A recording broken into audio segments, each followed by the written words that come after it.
नमस्कार मित्रों, Atul IAS academy में आप सभी का बहुत बहुत स्वागत है। मेरा नाम आस्था शर्मा है। चलिए आज की हमारी अभ्यास series current affairs MCQ series को स्टार्ट करते हैं। आज की हमारी सीरीज़ उसी सीरीज़ का एक हिस्सा है जो हम रोज़ आपके लिए वीडियोस लेकर आते हैं MCQ से रिलेटेड, ताकि आप अपना करंट अफेयर्स का प्रिपरेशन भी प्रीलिम्स के लिए साथ के साथ कर सकें। तो कई बार क्या होता है कि हम लोग सामान्य अध्ययन के लिए तो बहुत ज़्यादा पढ़ लेते हैं किताबों से, लेकिन हमारा ये जो करंट अफेयर वाला जो पार्ट है, दैनिक समसामयिकी वाला जो पार्ट है, वो कई बार क्या होता है हमारा इग्नोर हो जाता है, स्किप हो जाता है। तो वो स्किप ना हो और हम ज़्यादा से ज़्यादा प्रैक्टिस कर सकें, इसलिए ये वीडियो सीरीज़ हम आप लोगों के लिए लेकर आए हैं, ताकि डेली जो भी करंट अफेयर्स हैं, न्यूज़ आर्टिकल्स हैं, उनसे कैसे क्वेश्चंस प्रीलिम्स में बन सकते हैं और क्या क्या खबरों में रह रहा है, वो सारी चीज़ों का अंदाज़ा आपको लग सके। साथ ही साथ आप बहुत ही ज़्यादा अपना अभ्यास जो है वो भी आप रोज़ प्रीलिम्स के लिए कर सकें। ठीक है, तो हम स्टार्ट करते हैं हमारे पहले MCQ क्वेश्चन के साथ में। हमारा पहला MCQ क्वेश्चन है, अंतरिक्ष मलबे के संबंध में निम्नलिखित कथनों पर विचार करें। तो हाल ही में अंतरिक्ष मलबा जो है वो बहुत ही ज़्यादा खबरों में रहा है, तो उसके क्या कारण है और ये क्या होता है। तो ये पिछली साल भी प्रोजेक्ट नेत्रा की वजह से ये जो है न्यूज़ में रहा था, इस बार भी है। तो इसलिए इस पे जो है एक तो स्पेस जो है अंतरिक्ष, उस पे क्वेश्चंस बहुत ज़्यादा आ रहे हैं, तो इसलिए ये बहुत ही ज़्यादा इम्पॉर्टेंट हो जाता है एग्ज़ाम पर्सपेक्टिव से प्रीलिम्स के लिए, इसलिए ये क्वेश्चन यहाँ पर आप लोगों के लिए पिकअप किया गया है।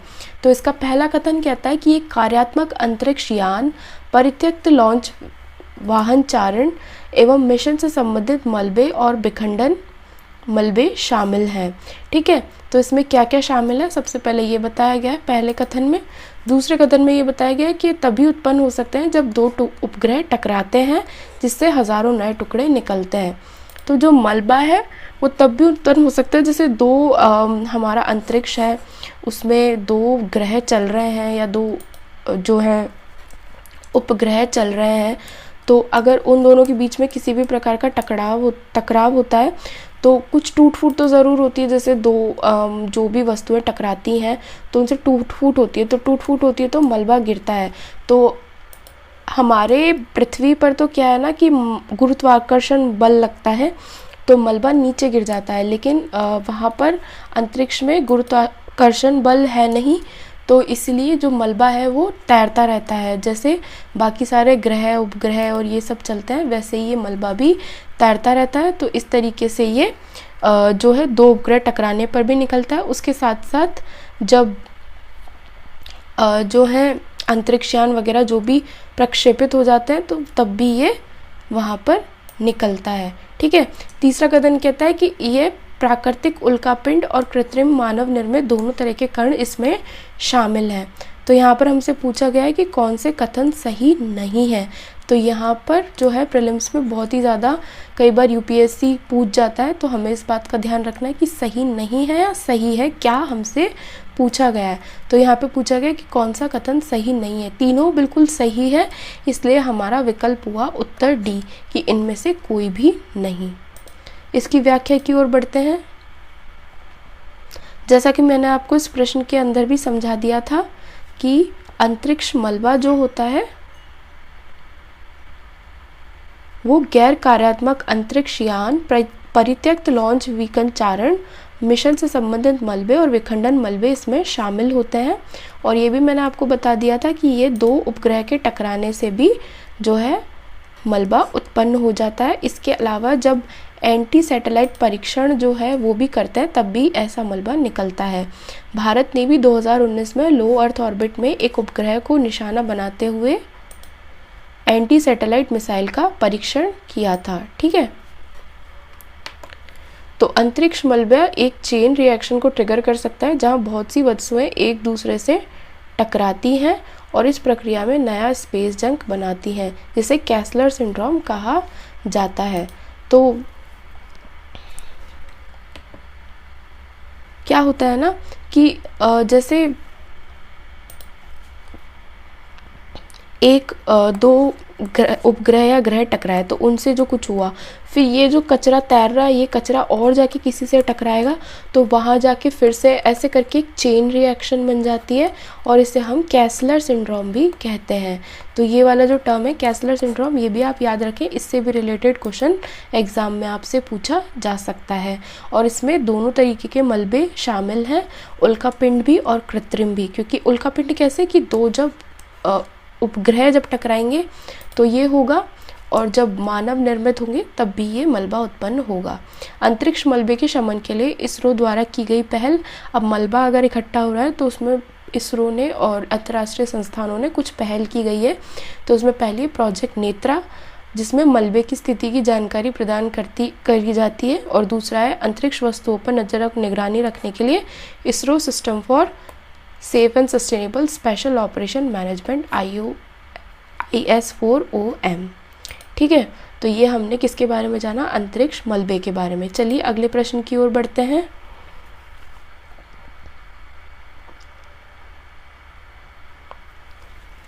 नई सुपरकंडक्टिंग सामग्री रेड मैटर के संबंध में निम्नलिखित कथनों पर विचार करें। तो सुपरकंडक्टर जो होते हैं वो बहुत ही ज़्यादा साइंस रिसर्च में बहुत ही ज़्यादा इम्पॉर्टेंट रोल प्ले करते हैं। क्यों? क्योंकि इनसे हम कुछ नए विज्ञान के उपयोग कर सकते हैं। तो इसी संदर्भ में एक नया जो है सामग्री आई है जिसका नाम है रेड मैटर। तो रेड मैटर क्या करता है, इसके बारे में हम देखते हैं। ये कमरे के तापमान और पहले खोजे गए सुपरकंडक्टिंग सामग्रियों की तुलना में बहुत कम दबाव पर काम कर सकता है। ठीक है, एक तो कमरे का जो तापमान होता है उस पर और दबाव बहुत कम हो तो भी ये काम कर सकता है। ये हाइड्रोजन और ऑक्सीजन के साथ ल्यूटेनियम के संयोजन से बनता है। ठीक है, तो यहाँ पे ये बताया गया है कि हाइड्रोजन और ल्यूटेनियम और ऑक्सीजन के संयोजन से बनता है। ये भविष्य के परमाणु संलयन रिएक्टरों में उपयोग के लिए दोषरहित विद्युत ग्रिड और सस्ते और बेहतर मैग्नेट बनाने में मदद कर सकता है। तो यहाँ पूछा है कि कौन से कथन सही है। तो हम यहाँ पर हमारे कौन कौन से कथन सही है, पहला और तीसरा सही है और हमारा दूसरा कथन गलत है। तो ये हम व्याख्या में समझेंगे कि क्यों गलत है। तो इस प्रकार से हमारा सही उत्तर हुआ केवल सी, केवल 1 और 3। इसकी व्याख्या की ओर बढ़ते हैं।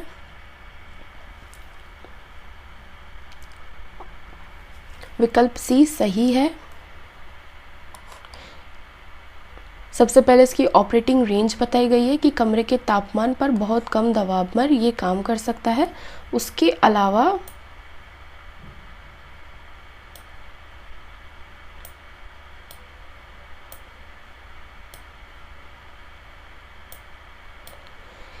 इसका नामकरण रेड मैटर क्यों करा गया है उसके बारे में भी बताते हैं। उन्होंने परिणामी जब वैज्ञानिकों ने इसके ऊपर जब रिसर्च किया तो परिणामी सामग्री का नाम रेड मैटर रखा। क्यों? क्योंकि देखने के बाद कि कैसे सामग्री का रंग नीले से गुलाबी से लाल में बदल गया, क्योंकि ये संकुचित हो गया था। यानी जब इस सामग्री को इसके ऊपर बहुत ही गहन जब प्रेशर डाला तो इसका कलर सबसे पहले नीला हुआ, नीले से फिर गुलाबी हुआ और गुलाबी से फिर लाल हो गया। तो इस तरीके से इसका कलर जो बदला तो इसका नाम फिर रेड मैटर ही रख दिया। ठीक है, और इसके अलावा इसमें कौन कौन सी सामग्री यूज़ की गई है तो वहाँ पर कथन दिया गया था हाइड्रोजन और ऑक्सीजन, जबकि यहाँ पे नाइट्रोजन का उपयोग किया गया है ल्यूटेनियम के साथ में। तो ये इसीलिए वहाँ पर गलत हो गया। इसके अनुप्रयोग कहाँ पे बताए गए, दोषरहित विद्युत ग्रिड और परमाणु संलयन रिएक्टरों में उपयोग के लिए बेहतर और सस्ता चुंबक बनाने में मदद कर सकता है। चलिए अगले प्रश्न की ओर बढ़ते हैं। हमारा अगला प्रश्न है हाइपरसोनिक मिसाइलों के संबंध में निम्नलिखित कथनों पर विचार करें। तो ये डिफेंस रक्षा से रिलेटेड जो है हमारा यहाँ पे एक प्रश्न हमने डाला है, क्योंकि अभी डिफेंस का भी जो है जो रक्षा वाला जो पोर्शन है प्रीलिम्स में वो भी काफ़ी अभी वेटेज इंक्रीज़ हो गया है। तो इससे रिलेटेड क्वेश्चंस भी हमारे लिए प्रश्न हमारे लिए बहुत ही ज़्यादा इम्पॉर्टेंट हो जाते हैं, इसलिए मैंने हाइपरसोनिक मिसाइल से ये प्रश्न उठाया है। तो यहाँ पे इसकी सबसे पहले गति के बारे में बोल रखा है कि ये 5 मैक कम से कम गति यानी ध्वनि की गति से 5 गुना तेज़ गति से उड़ने में सक्षम है। हाइपरसोनिक मिसाइल की गतिशीलता ही इसे बैलिस्टिक मिसाइल की अलग करती है। यानी एक तो होती है बैलिस्टिक मिसाइल, ठीक है, जो हमारे भारत की भी बहुत सारी जो है विकसित है, तो वैसे ही दूसरी जो होती है वो होती है हाइपरसोनिक।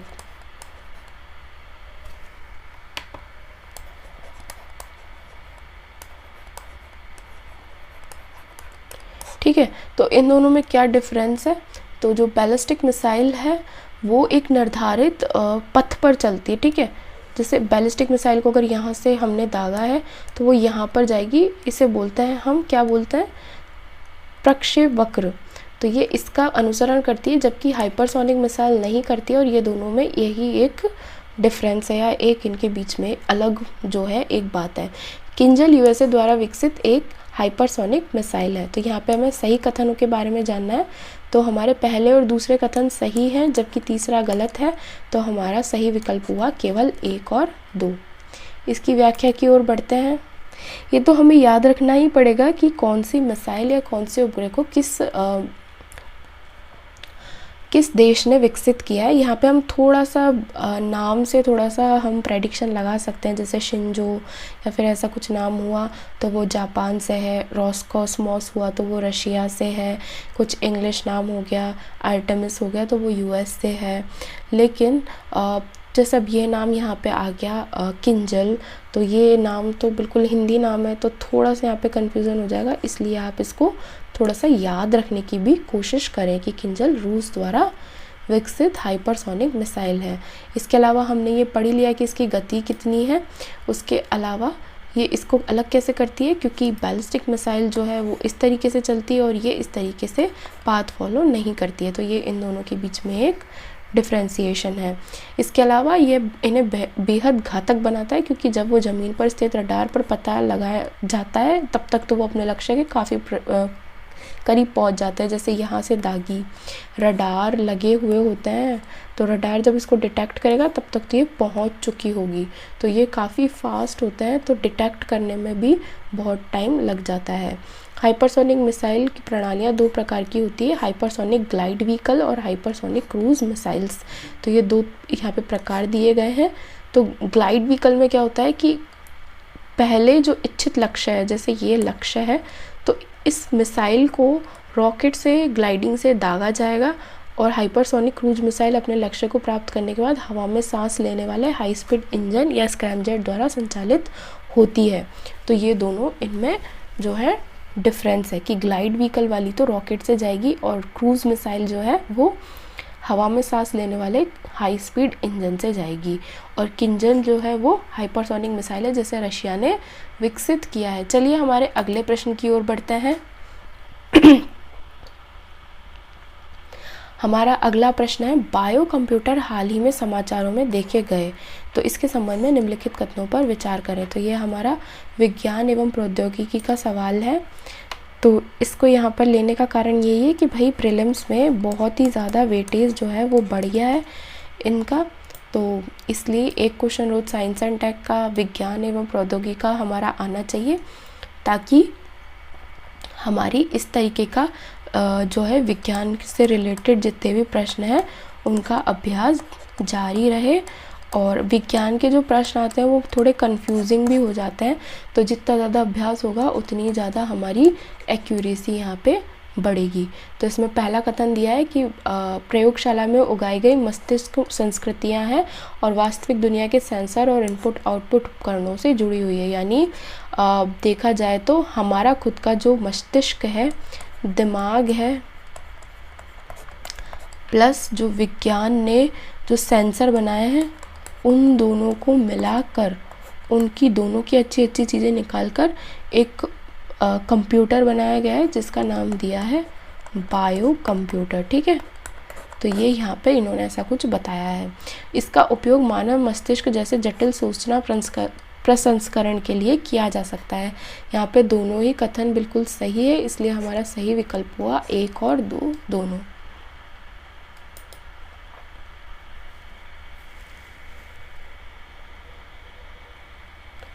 इसकी व्याख्या की ओर बढ़ते हैं। विकल्प सी सही है। ठीक है, ये मैंने आपको बता ही दिया कि कैसे मानव के मस्तिष्क और कंप्यूटर और बायो सेंसर्स को मिलाकर ये एक बायो कंप्यूटर बनाया गया है, क्योंकि अभी तक जो है वो कृत्रिम बुद्धिमत्ता चल रही है। तो कृत्रिम बुद्धिमत्ता में क्या होता है कि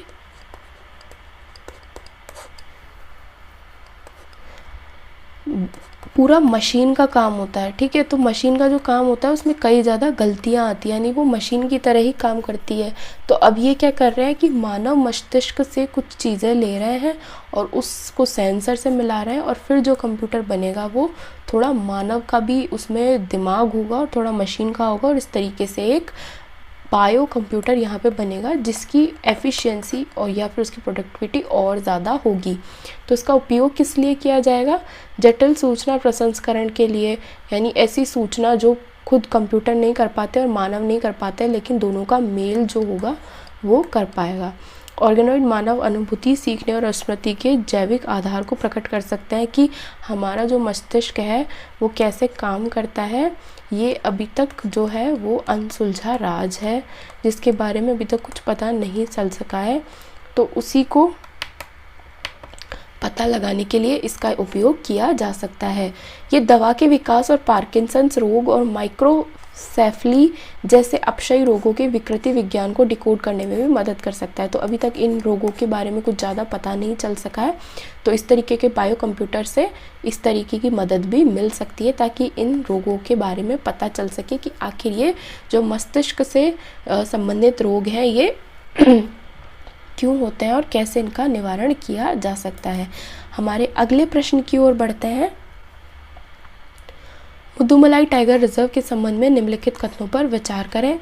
ये तमिलनाडु राज्य के नीलगिरी जिलों में 3 राज्यों कर्नाटक, केरल और महाराष्ट्र के त्रिजंक्शन पर स्थित है। ये रिजर्व में लंबी घास इस रिजर्व में लंबी घास है जिसे आमतौर पर हाथी घास कहा जाता है।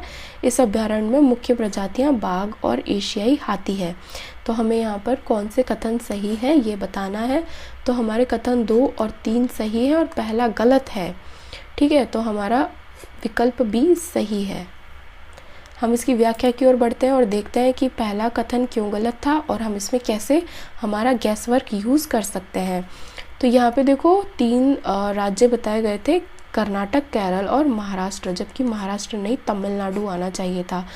तो अब जैसे नीलगिरी, अगर आप बहुत ही ज़्यादा भूगोल और पर्यावरण पढ़ रहे हैं, ज्योग्राफी और इन्वायरमेंट, तो आपको पता होगा कि नीलगिरी जो है वो कहाँ पर है।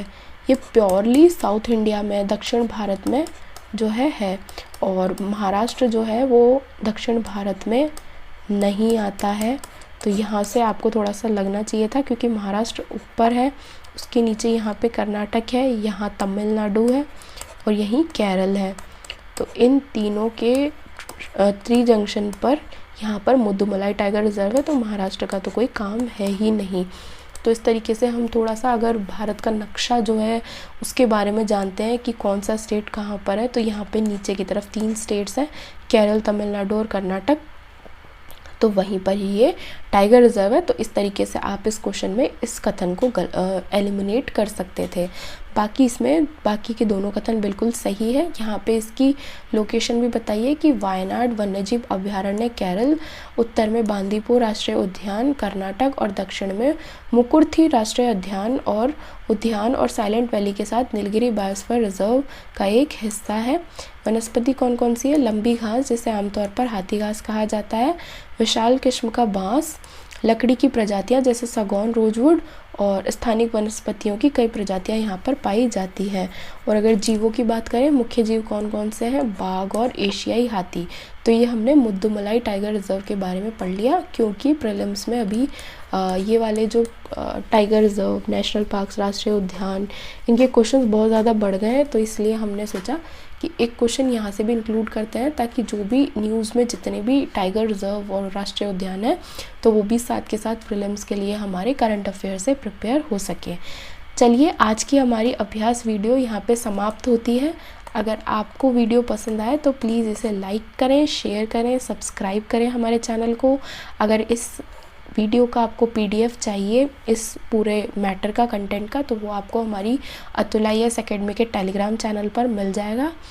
Thank you so much.